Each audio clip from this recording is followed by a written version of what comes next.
sa atin pong gawain at atin pong pasalamatan ang atin pong mga kapatiran na patuloy na nanalangin para po sa ating gawain na ito.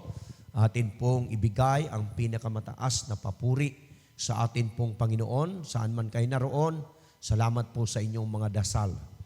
Lalo tigit ang atin pong kapartner, kaibigan po natin sa gawain po na ito, sa media ministry, lalo tigit sa atin pong mga kamanggagawa dyan po sa Nueva Vizcaya, sa pangunguna ng Light in the Dark Ministry, at ganun din ang kanilang buong samahan, sila Sister LJ Manggubat and Brother Jeben Hunyo.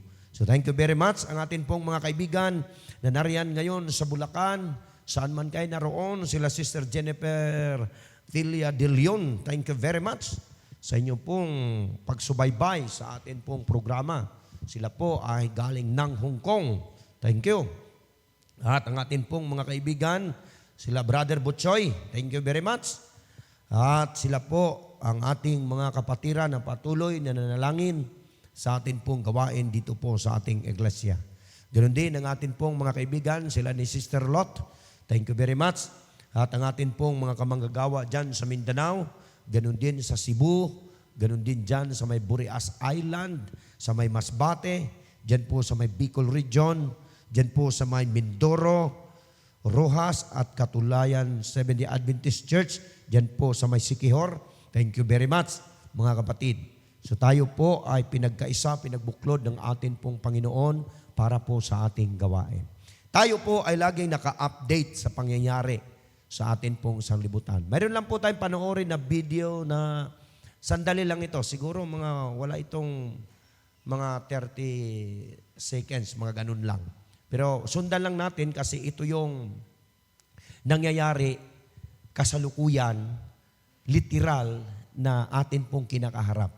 At napakabuti ng Panginoon kasi habang atin itong sinusundan, nasusundan din natin yung atin pong ginagawa na ang atin pong series ay akma po doon sa nangyayari sa atin pong sanglibutan ngayon. So, napakabuti ng Panginoon para po sa atin sapagkat advance po na ibinigay niya yung mga pabalitang ito. At napakabuti ng bawat isa sa atin sapagkat tayo pong lahat ay nagkaisa sa atin pong iglesia para po sa gawain na ito. At ganun din sa atin pong mga kaibigan na sama-samang nag-like and share sa atin pong gawain dito po sa live. At ganun din doon sa aming mga kapatiran na patuloy na tumangkilik doon po sa ating YouTube channel upang samahan tayo doon po sa gawain na yaon. So thank you very much. Atin lamang pong sundan ito at madali naman siyang unawain pero i-translate din natin ng konti mamaya. Ito yung mga 8 predictions for the world in 2030. So ito yung mga mangyayari. At ito talaga ay nasa propesya ng atin pong Panginoon. So habang atin itong pinapanood kapatid, atin pong unawaing mabuti na ang atin pong kalagayan ay talagang nasa huling panahon tayo at yugto ng kasaysayan ng atin pong sanglibutan. Play tayo, sandali.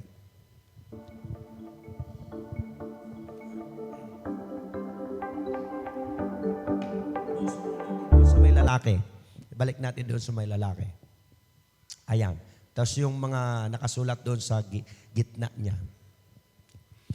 Yun pong 2030 na haharapin natin, ngayon ay 2024, hindi po ibig sabihin yan mga kapatid na second coming, baka hindi natin maunawaan, sundan lang natin siya. Ina-update tayo ng atin pong iglesia na yung mga pangyayari na ito ay kakaharapin natin. At ito po ay ayon po sa mga past lesson natin na hindi po siya magtatagal. Kung ito man ay mangyari sa 2030, sa kanila pong target na taon, wala hong problema sa atin bilang mga anak ng Diyos. At least tayo, nandito tayo sa ating iglesia at handa tayo sa mga bagay na darating, sa mga panahon ng mga pangyayaring ito. So, napakabuti ng Panginoon para ihatid tayo sa ganito. So, tayo.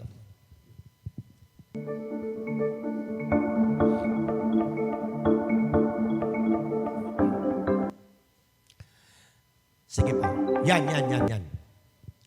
Yun po yung pinag-aralan natin nung mga past natin. Your own nothing and you'll be happy. Lahat ng mayroon ka, kahit gaano mo ka bilyonaryo, kahit gaano mo ka milyonaryo, kahit ano ang iyong kalagayan sa buhay, kung anong mayroon ka ngayon na tinatangkilik mo, mababaliwala yun. Mababaliwala yun. At kahit mawawala sa iyo yun, kung ikaw man ay mayroong kayamanan, magiging masaya ka naman. Ito na yung ating pinag-aaralan, kapatid, na wala ka ng privacy sa buhay mo at sa buhay ko. Wala ng privacy ang buong sanglibutan, ang lahat ng mamamayan sa buong sanglibutan, kontrolado na nilang lahat yan.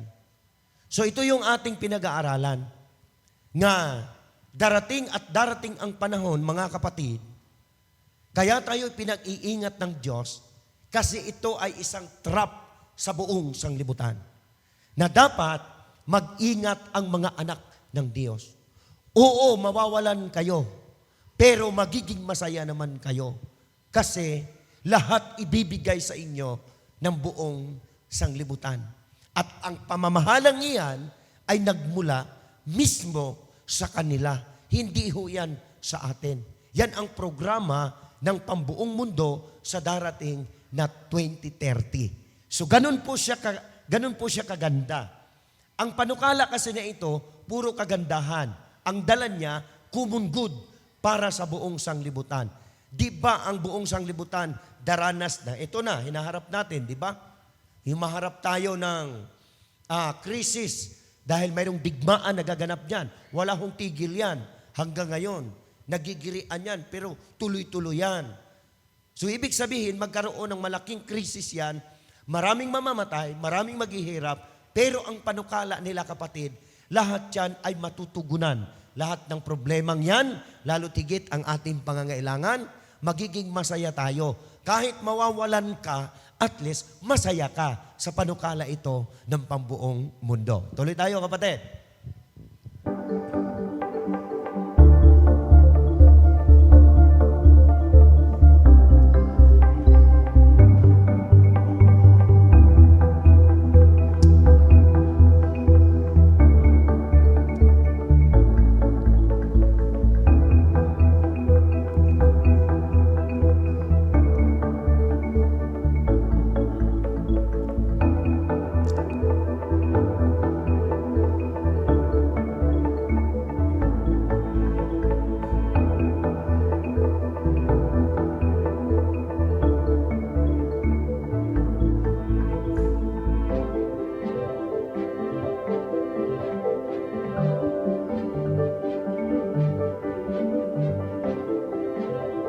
Walo lang po yan.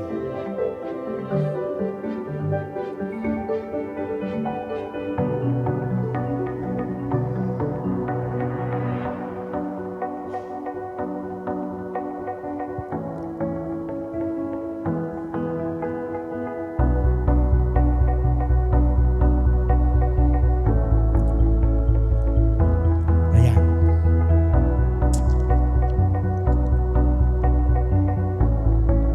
So thank you, kapatid.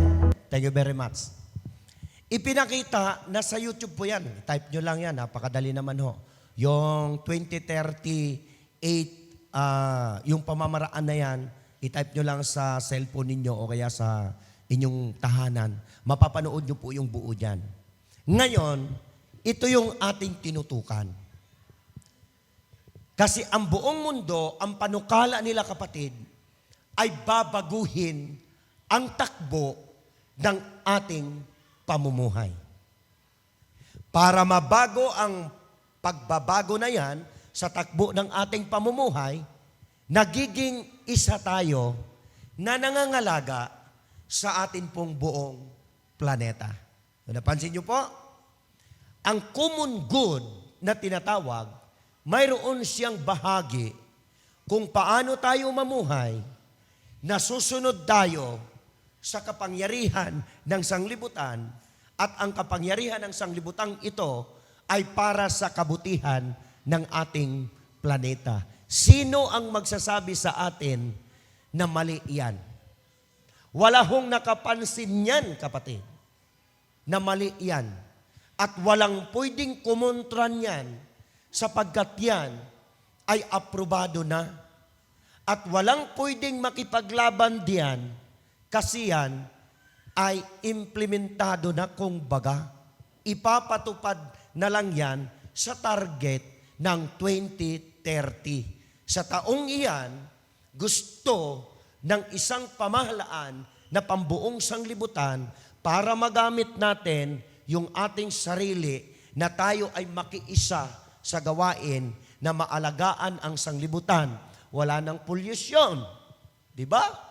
Hindi na tayo makapagparumi.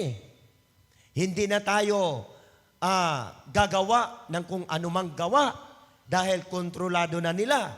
Ang gagawin lamang ng tao, maghintay, kumain, ang pinakamasaklap dyan, kapatid. Wala kang privacy, wala kang kalayaan, kontrolado ka ng buong sanglibutan. Yun po yung panukala na yan. Wala hong nagsasabing mali yan. I-type nyo uli sa inyong mga internet, mayroon hong ginawa ngayon billion of copies ng mga libro na yan. Na yan ay ipaparating sa mga school sa buong sanglibutan, ilalagay sa mga education na itong mga aklat na ito ay maging bahagi siya para ituro kung paano alagaan ang atin pong planeta. Napakaganda, kapatid. Paano tatakbo ang ating mundo na nasa ilalim tayo ng kapangyarihan na ang buong mundo, kapatid, ay gaganda ang takbo. Panukala ho yan ng pangbuong mundo. Ang tanong, gaganda pa ba ang ating sanglibutan? Ito ba ay papunta sa magandang kalagayan ang ating sanglibutan? Kaya mag-ingat, kapatid. Napakaganda ng pagpasok ng programang ito dahil ang magdadala nito ay isang makapangyarihang bansa sa buong mundo na siya'y sinusunod, walang pwedeng kumontra dyan kasi siya ang nakalagay sa Bible na the most powerful nation. Pansin niyo po? Kaya mamaya-maya makuha natin na ito yung galaw ng sanglibutan para baguhin ang takbo ng ating planeta. Kailangan ang planeta natin, mamamahinga ng isang araw sa isang linggo at yun ang magiging susundin ng tao. Ang tanong, tayo ba'y alerto at tayo ba'y handa sa mga bagay na ito? Kasi ang Diyos, ang kanyang panukala, maglaan siya, maglikha siya ng bagong langit at bagong lupa kasi ang lupang ito, ang planetang ito, hindi na ito babalik sa dati. Pero ang panukala ng tao at ang makapangyarihang ito ay babaguhin upang babalik sa dati ang ating sanglibutan. Ang ganda ng pasok ng kaaway, kapatid. Kaya marami hong tumutol dito. Lahat ng relihiyon, kapatid, sa buong mundo, sasang-ayon, except Seventh-day Adventist, na ito ang kanilang iniingatan na wag daw ilabas sa buong sanglibutan. Pero nasa YouTube na yan. Tinagalog lang natin. Kasi kailangan mahanda ang iglesia ng Diyos, ang ating iglesia, sa ating kalagayan. Kasi hindi yan ang panukala ng Diyos. Yan ay panukala ng kaaway ng Diyos. Pansinin po nating mabuti, kapatid. Kasi habang namumuhay tayo sa mundong ito, smooth ang pagpasok ng kaaway ng Diyos. Maganda ang kanyang panukala, pero bandang huli, mapapahamak ang tao. Bakit? Yan bang pagbabago ng planeta na ito panukala ng Diyos o hindi panukala ng Diyos? Hindi panukala ng Diyos yan, kapatid. Ang panukala ng tao, hanggang dyan lang. Pero ang panukala ng Diyos, iba yan kaysa panukala ng tao. Balikan natin. Sapagkat mamaya-maya, mayroon tayong mapapansin dyan na hindi siya nalalaman ng buong sanglibutan. Imagine, kapatid, bilyon ang populasyon natin dito sa buong mundo. Ang remnant church, kunti lang. Pero, ang pagmamalasakit ng Diyos, naroon. Kaya nga tatayo dyan si Michael sa panahong iyan. At ang tatayuan ni Michael dyan ng ating Panginoong Hesus, kung paano tatayo ang kanyang iglesia sa huling panahon at ang kanyang ipagtatanggol, ang iglesia, ang laman ng iglesia na siyang nakasulat sa aklat ng buhay. Yan, ganda ng pasok dito, mga minamahal. Kaya dito po sa aming mga viewers, lagi po namin kayong inaanyayahan na itong mga naka-update na mga balitang ito, yan po ang ating pinag-aaralan sa aklat ng Daniel at sa aklat ng Apokalipses na ito talaga ang mangyayari sa ating sanglibutan. Kaya lagi natin itong nire-remind sa atin pong mga kapatid. Eto, kalalabas lang, 2022, 2 years ago lang yan. Pero may kasunod dyan, July 20, 2024, magkaroon ng isang napakalaking rally sa buong sanglibutan, gaganapin yan sa United States of America na ito ay mayroong kinalaman at patungkol sa global recession. Ibig sabihin ng recession, kapatid, babagsak na mayroong kinalaman sa ekonomiya. Ang buong mundo yan. Ngayon, dahil ito ang atin pong tinuklas at pinag-aaralan, magiging kabahagi siya sa writings ng atin pong manunulat, katulad ng lagi nating inibibinigay sa buong sanglibutan.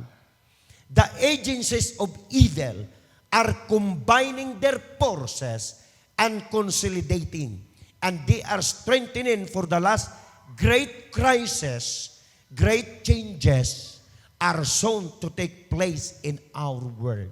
Yung great changes na yan, yan yung target nila for the year 2030 na mayroong mangyayari na malaking krisis at malaking pagbabago na mangyayari sa sanglibutan na ito yung final movements will be rapid ones. Alam niyo po yung salitang rapid ones? Kung yan ay hihintay natin 6 years na lang, baka hindi aabot ng 6 years yan. Pero hindi natin yan inaaral dito. Ang atin dito, kapatid, ihanda ang bayan ng Diyos kasi mayroon ngang darating. At yun naman talaga ang isinulat ng atin pong propetisa na hanggat maaari, pabibilisin ang pangyayaring ito para dito sa mga taong ayaw tumangkilik at ayaw sumunod sa batas ng Diyos. Tuloy tayo, mga kapatid. The biggest issues facing worship ang pinag-uusapan dyan. Para mabago ang planeta at ang takbo ng ating buhay, kailangan tayo'y magpahinga, sumamba sa isang araw na yan ay panukala ng ating planeta at ng pambuong sanglibutan. Maganda, hindi. Maganda naman eh. Tapos sasabihin natin, bitag yan. Kaya kapatid, mag-ingat. Dahil hindi naman si Satanas nagre-rebelde dito sa loob ng iglesia na mambatok yan kapag nandito ka, manampal yan kapag nandito ka. Hindi ganun ang kaaway ng Diyos. Matalino siya, kapatid. Ang kukunin niya sa tao ng mga anak ng Diyos ay ang mentalidad, yung isipan ng tao at ang kultura ng tao at ang buhay mo kung ano ka, dyan siya papasok. lalo tigit kapag ang pag-usapan, pagsamba na sa ating Panginoon. Kaya tayo'y mag-iingat sa mga bagay na ito. Maraming mga pamamaraan na gagawin ang kaaway ng Diyos. Pero ni minsan, hindi susurinder ang mga anak ng Diyos, lalo na sa loob ng ating iglesia. Kaya mag-ingat tayo, kapatid. Pansinin niyo po yung talatang ito. Hindi ang bawat nagsasabi sa akin, Panginoon, Panginoon, ay papasok sa kaharian ng langit, kundi ang gumaganap ng kalooban ng aking Ama na nasa langit. Meaning to say, ang issue na ating pinag-uusapan dito, mayroon laging kinalaman yan sa pagsamba natin sa ating buhay na Diyos. Hindi na issue dito, kapatid, yung samaan ng loob. Hindi na issue yan dyan. Hindi na issue dito yung ayaw mo dahil yung nagsasalita hindi mo gusto. Hindi issue dito yan.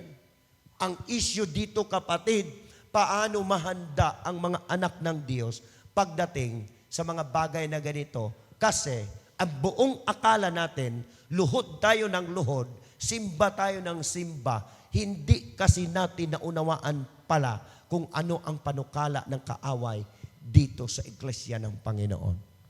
Gets po natin? Now, ang batas ng Babylonia, ito po medyo malabo lang eh. Nasa museum yan. Ang batas ng Babylonia, isa lang.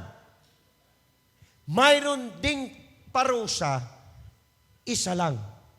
Na kapag hindi ka lumuhod sa larawan na ginawa nila, ipapakain ka sa leon. Yun lang ang batas ng Babylonia. Na yan naman, naranasan nila Daniel, Meshach, Shadrach at Abednego. At sa pagkakataong yan, kapatid, yung mga sinaunang batas na yan, yan ang ginawang pattern ng ating sanglibutan ngayon na kailangan magpahinga ang ating mundo, magpahinga ang ating planeta ng isang araw sa isang linggo. Ang problema lang, nagpapahinga nga ang ating planeta sa araw na isang beses sa loob ng isang linggo. Ang problema lang, araw naman ng linggo. Pansin niyo po? Sinong hindi susunod niyan na ang naglagda niyan makapangyarihan sa buong mundo? At sinong hindi susunod yan na maganda man ang panukala niyan? Mayroong hindi susunod yan, kapatid. Ang mga 70 Adventists na tapat at nakakaalam kung ano ang kalagayan natin dito sa loob. Kasi hindi ka talaga susunod yan. Alam mo kung ano istorya niyan eh. Alam mo na kung ano kinahinatnan niyan eh. Susunod ka pa ba dyan? Hindi talaga. Kaya lahat ng mga Sabbath keeper sa buong mundo, hindi talaga susunod dyan. Kasi nasa Panginoon sila. Hindi lang naman ang Adventist ang Sabbath keeper. Napakarami. Mayroon tayong 70 Sabbath. Mayroon tayong Baptist Sabbath. Mayroon tayong marami. Kaya nga ngayon sa Katoliko, lahat yan inutusan na ng mga pare yan. Mangilin kayo ng Sabat. Kaya nga, alam nila kung ano talaga ang tunay na pagsamba sa Diyos. Ang problema lang, binalutan ng kapangyarihan. At ang kapangyarihan ito, kailangan masunod siya sa buong mundo. Napapalitan natin ang ikapitong Sabat na yan, papalitan natin, Sabat din ang tawag, kaso lang, linggo ang pamamahinga. Ang tawag dyan ay false Sabbath. Mamaya-maya, malalaman natin kung ano yan. Ang batas ng tao, kapatid, lagi nilang pinipilit yan na kailangan sundin. Ang batas naman ng Diyos, hindi yan pilitan. Inaaral yan sa tao para maunawaan ng tao na ang batas ng Diyos, balanse siya at wala siyang pinalabi. Sa Bisaya pa. Mayaman ka man, mahirap ka man, kung ikaw ay nasa batas ng Diyos, gusto mong tanggapin o hindi mo tanggapin, yan po ang sa panig ng Diyos. Pero sa batas ng tao, katulad ng sa Babylonia, kailangan mong ipursige. Kailangan mong akayin. Kailangan mo na ikaw ay usigin para ikaw ay magsamba. Pero dito sa batas ng Diyos, hindi. Tingnan niyo pong mabuti ito. Nung tinukso ng kaaway ng Diyos ang ating Panginoon, eto, matigas ulo nito. Tingnan mo yung Matthew 4 verse 6. Matthew 4 verse 6. Lahat yan, ibibigay ko sa iyo. Yumuko ka sa akin. Sumamba ka sa akin. Yan laging bitag yan. Ibibigay sa atin lahat yan. Kaya mawawalan man kayo, mawawalan ako, magiging masaya ka naman. Napansin niyo po yung mga pananalitang yan? Napansin niyo po yung panukala ng 2030? Lahat ibibigay sa iyo. Kakain ka na lang, uupo ka na lang. Lahat ka magkakaroon, pero wala kang privacy. Ang ganda, di ba? Ang sabi rito ng kaaway ng Diyos, si Satanas, subukan mo, Panginoong Hesus, sumamba sa akin. Ibibigay ko sa iyo dyan. Sa Bisaya ka, maghinambid ka na lang. Wala ka nang gagawin. Iisa ang tuno ng kaaway ng Diyos. Iisa ang kanilang panukala, iisa tuno, iisa talaga ang kanilang ipapatupad. Bakit? Bitag kasi ng kaawayan. Trap yan sa bayan ng Diyos. Trap sa buong sanglibutan. Kaya alam nyo kapatid, ang gawain natin, galit ang kaaway dito. Bakit? Nilaladlad natin kung ano sikreto niya. Nilaladlad ng banal na kasulatan kung ano ang mangyayari sa kanya. Sabi ng Panginoon, umalis ka dito. Hindi kita kailangan. Dito kapatid sa ating iklasya, sino ang magpapalayas yan? Na hindi man natin nakita yan. Sino ngayon ang maglakas loob? Palayasin natin yung kaaway dito. Wala. Kasi espiritual ang ating kalagayan. Ngayon, dahil alam natin ang galaw ng kaaway, alam din natin ang galaw ng ating iklasya, huwag tayong magpadaya, kapatid. Kasi ito ang pinakahuling pandaraya ng kaaway ng Diyos na kanyang gagawin. For the common good. Kabutihan lahat sa sanglibutan. Pero ang Panginoon, ayaw yan. Sabi ng Panginoon, mag-ingat kayo, humanda kayo, sumampalataya kayo, sumunod kayo sa aking batas at kalooban kasi hindi tayo dito sa sanglibutan. We are strangers in this world. Hindi tayo taga rito. Ang Diyos maglilikha para sa atin. Hindi panukala ng tao, babaguhin ang ating planeta para maging maganda kalagayan natin. Biro mo, lahat ng pera ninyo sa bangko, kukunin ng gobyerno yan. Sinong magrereklamo dyan? Ibatas yan. Wala. Kaya nga kapatid, lahat ito ay common good. Tingnan mo kung mali itong ating nilalabas. Pansinin niyo po sa buong sanglibutan. Ang mensahe ngayon ng buong mundo, ng mga Katoliko, lagi yan kahit pumunta tayo dyan sa katedral.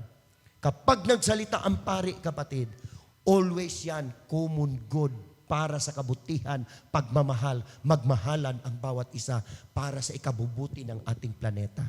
Hindi yan ang panukala ng Diyos. Sinong magsasabing mali yung sinasabi ng mga yan? Wala. Kaya tayo dapat ay maghanda sa ating sarili. Kaya nga ang sabi ng Revelation, marami ang madadaya, bata, matatanda, maliliit, mayaman, dukha, lahat yan madadaya. Bakit? Hindi nila alam kung ano ang takbo ng ating sanglibutan. Kaya napakabuti ng Panginoon dito sa atin. One planet, one health. Tingnan mo ngayon ang World Health Organization. Lagi silang humihingi ng kapangyarihan sa United Nations na bigyan sila ng kapangyarihan na sila ang magkontrol sa buong sanglibutan. At yun nga nangyari sa pamamagitan ng COVID. Kontrolado nila kapatid ang buong sanglibutan. COVID yan. Now, sila'y magdiriwang dahil mayroon silang tinatawag na Celebrate Earth Day every day. Biro mo yan kapatid. Napakaganda ng pasok ng kaaway ng Diyos. Pero sabi ng Panginoon, the leaders of the Sunday movement may advocate reforms with the people need, principle which are in harmony with the Bible. Lahat ng mga leader ng mga Sunday keeper na yan, buong reliyon sa buong sanglibutan na sila'y nangingili ng araw ng linggo, sila ngayon ang tagapamagitan. Bakit? Sa lahat ng tao para maibigay nila ang lahat ng pangangailangan na ito daw ay nakaakma sa banal na kasulatan. Ingat! bayan ng Diyos, hindi yan ang totoo bitag ng kaawayan. Sapagkat ang Sabat doon sa pagbabago ng planeta o ang climate change na tinatawag, kailangan ng mamamahinga ang lahat ng tao sa buong mundo ng isang araw sa isang linggo. Yan po ay araw ng linggo, hindi Sabado. So yan po ba'y magiging batas? Yes. Nandyan na ho yan. Hindi na ho natin pwedeng galawin. Kaya ang anak ng Diyos, ang bayan ng Diyos, lagi ho tayong nakahanda dyan. Ngayon, dahil nakahanda ang bayan ng Diyos, titingnan natin, asikasuhin natin ang ating sarili, kapatid, na kung talaga ba na sa pagdating ng subukang ganyan, makakatayo tayo. Talaga bang tutuo tayo ay sa Diyos? Talaga bang tatayo tayo sa harapan ng Panginoon? Kasi it's a trap. Ito po ay malaking bitag ng kaaway sa buong sanglibutan. Kaya ang Bible study natin Sabado, mayroon pa tayong crusade na gagawin sa Bulacan. Magiging busy ang ating Ecclesia, kapatid, at ang Voice of Hope. Ibalita natin to sa buong mundo. Kasi ang trap ng kaaway, napaka-smooth ang dating, ang buong akala tupa, pero ang loob, lubo, kakainin. Kanyan, kapatid. Ingat tayo. Ang Laudato Si ni Pope Francis on care for our common home. Isa ang dila niyan, kapatid. Mula sa batas ng tao hanggang sa batas ngayon na umiiral sa buong sanglibutan, puro kabutihan sa ating planeta. Hindi yan itinuturo na tungkol sa kaligtasan ng mga anak ng Diyos. Ingat tayo, mga minamahal. Ang atin pong programa, balansi po yan. Lahat ng atin pong ginagawa ay para sa pagningas ng pananampalataya ng mga kapatid. Panghawakan natin itong mabuti kasi yan ay mangyayari talaga sa ating sanglibutan. Yung common home, lahat yan mangyayari sa ating mundo. Eto, last tayo. Walang kukurap, wala pong kukontra sa huling pananalita ito ng ating pong propetisa. The time is not far distant when the test will come to every soul. The observance of the false Sabbath will be urged upon us. Contest will be between the commandments of God and the commandments of man. Yan po ay sa Prophets and King, page 188. Ang labanan natin, kapatid, sa false Sabbath at saka sa true Sabbath. Kailangan malaman mo ang tunay na Sabbath, huwag yung false Sabbath. Kaya yung kanilang iniimplementa sa buong mundo para mabago ang ating planeta, ang tawag dyan ay false Sabbath. Ang tamang Sabado, ito ang ating ipinangingilin at pinasasamba. Mag-ingat tayong lahat kasi ang bitag ng kaaway, puro Sabat ang gagamitin. Ang problema lang, mayroong false, mayroong true. Doon tayo sa true, mga kapatid. Series number 11, mamayang madaling araw. Marami pa tayong ibubunyag, kapatid, na yan ay sikrito ng iglesyang iyan, na yan ang lumaganap ngayon sa buong sanglibutan. Wala pong maglilipat, wala po tayong aatrasan dito. Lahat tayo, itataas natin ang sa Panginoon kasi gusto nating mahanda tayong lahat sa pagbalik ng ating pong tagapagligtas. Ito po ang ating dalangin sa pangalan ng ating Panginoong Jesus. Amen.